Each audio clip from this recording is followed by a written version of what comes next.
Good day, everyone.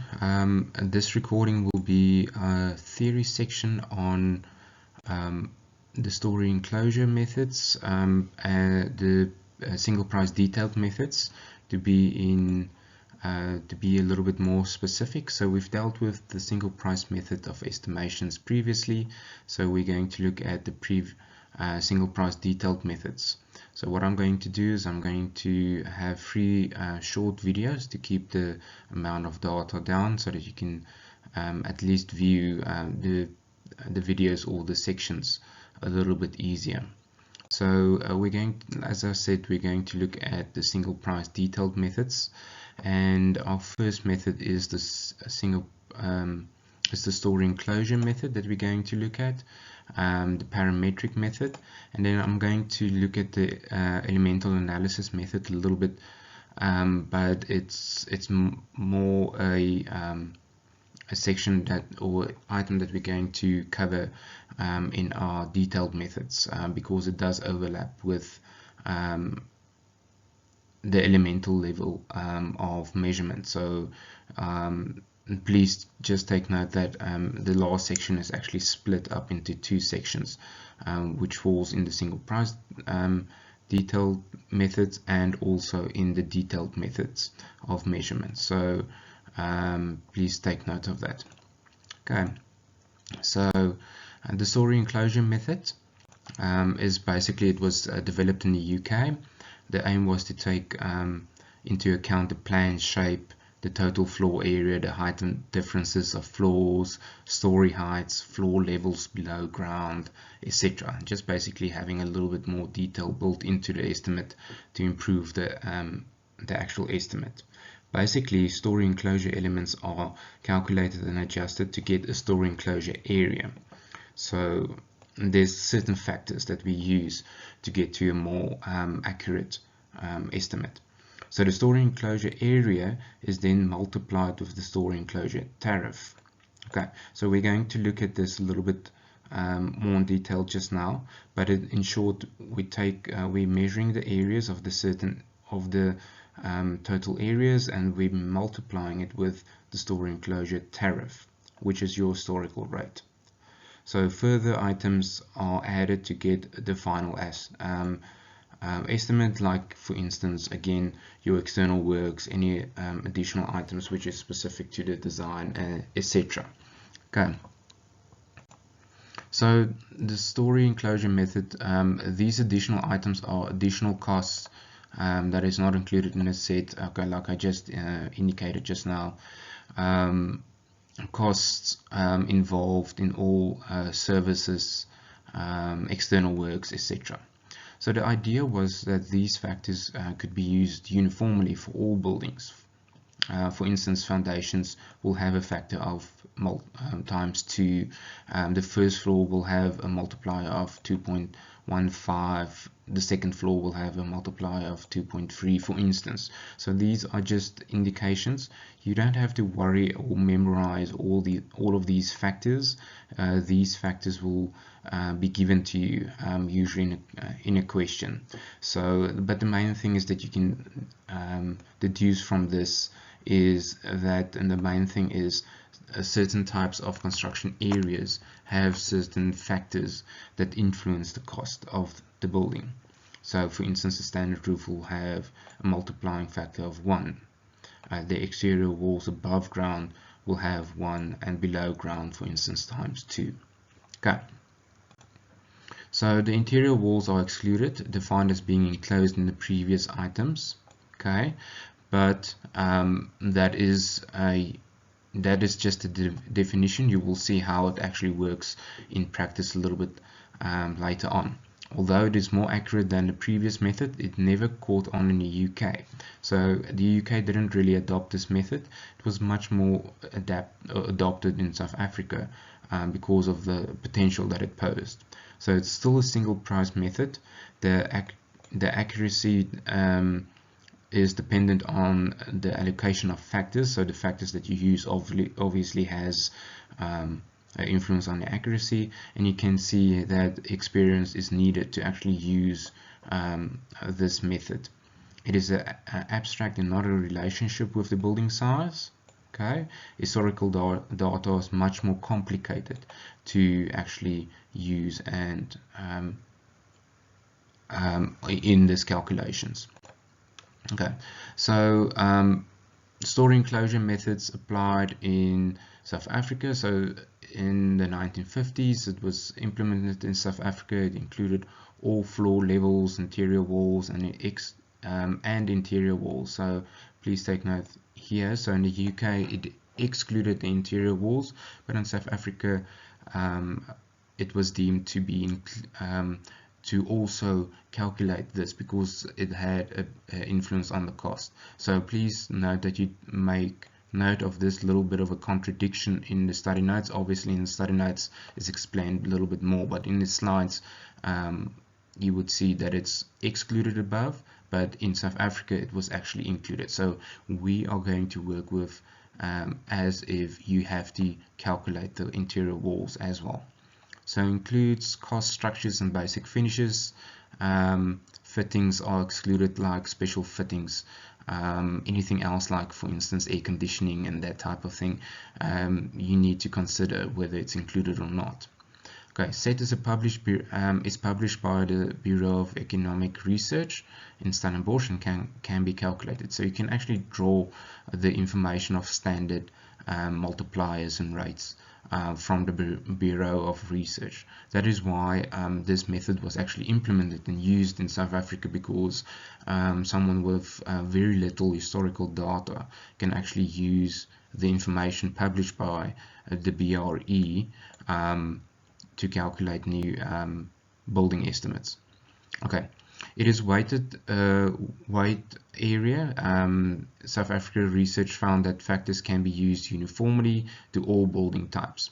Okay, so the following is just an example of how it works. So whenever you measure your surface beds, again you measure your square meter area. So you've got a factor of 0.25 times the total area to get your story enclosure area, and then you've got a story enclosure rate that you multiply your building with. So basically you're calculating here first what contribution does the surface beds contribute to the total cost of the building. Okay, what's the weight of that specific area? And then you've got your roofs, so it has a multiplying factor of 0.3 in this case, times the area to get the story enclosure area.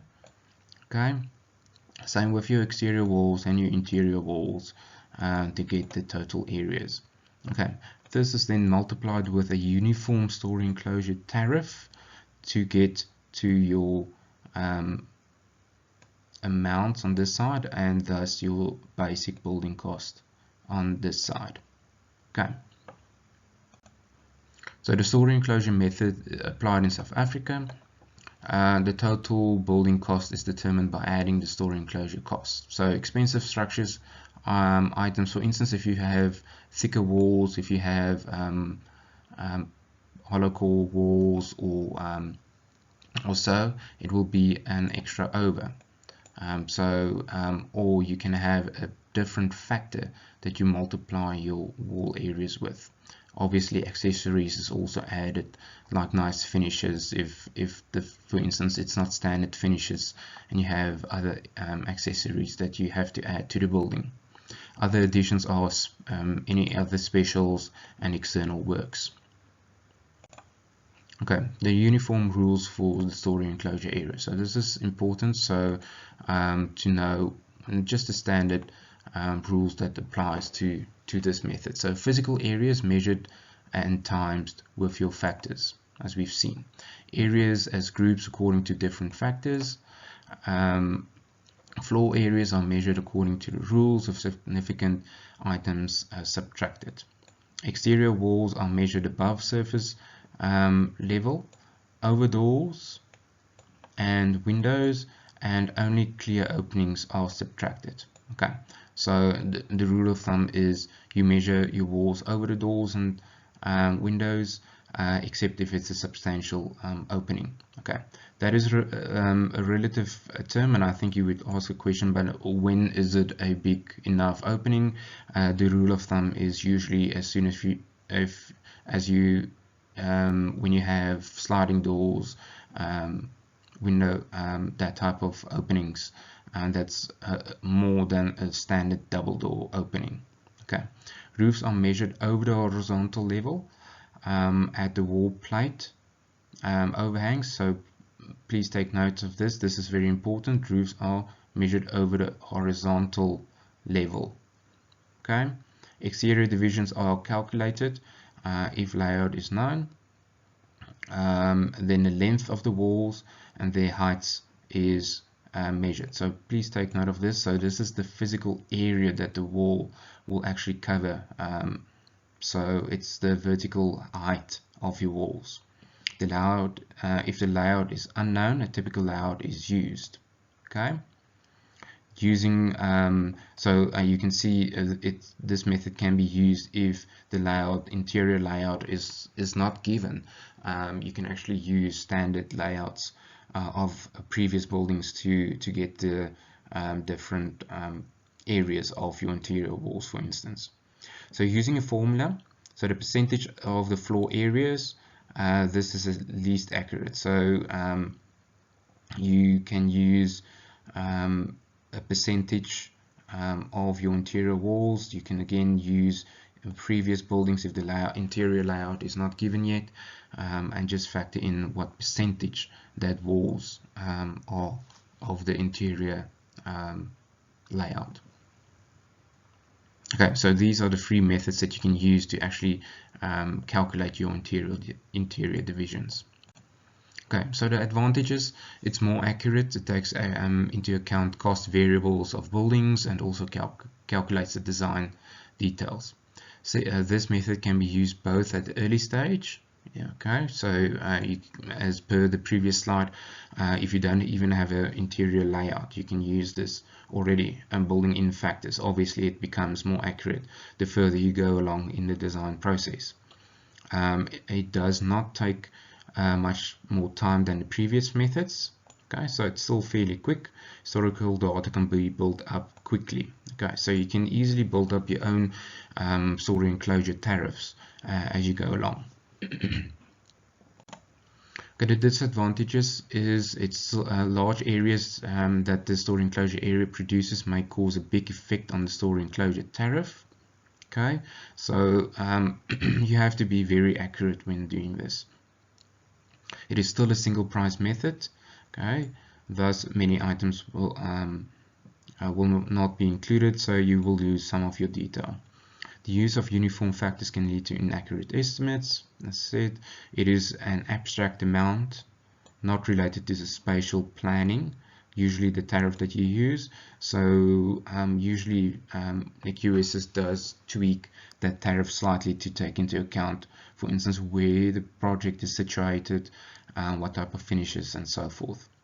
Okay, so the division of the total cost has little value in cost control and analysis. More difficult than the previous methods.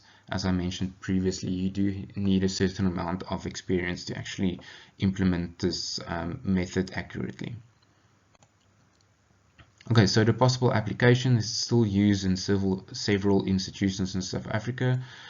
Biggest criticisms remains the use of uniform factors. Okay, adaptation and use of these factors require thorough knowledge and understanding, as mentioned.